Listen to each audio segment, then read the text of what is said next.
fanambarana izay bandorozy Tamatavy dia mijoro androany mahatsapa fa manana didy amin'ity tanàna Tamatavy ity tamin'ny fandalovany cyclone Gezani zay nandravaravatsika teto ary namotika zavatra namotika tanàna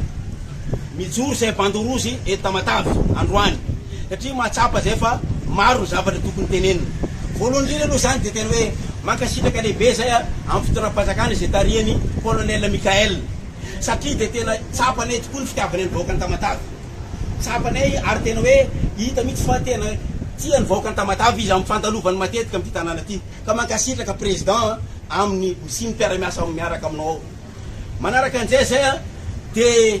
mahita fa tompona ndraikitra feno ny fitondram-panjakana misy eto amin'ity faritany Tomasina ity anatin'izany zany ny fedidiny tanàna ao koa ny chef de région ao ny préfet dia zay zany fahatsapanay bandorozy dia mahita fa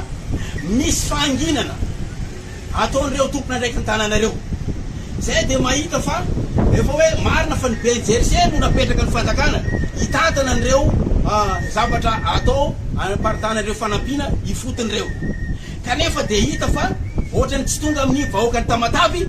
ny zavatra ny fanampiana ka zany mahatonga ny androany bandorozy sy ny vahoaka reto dia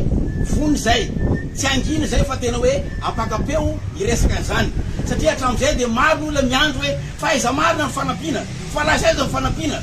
tsapanay fa tena na ny mpitondra fanjakana fohy be dia milaza fa misy ny vola misy ny zavatra rehetra kanefa zany dia tsy tsapa mipaka amin'ny vahoaka ifotony ka zany mahatonga anay mitsangana ny bandorozy bandorozy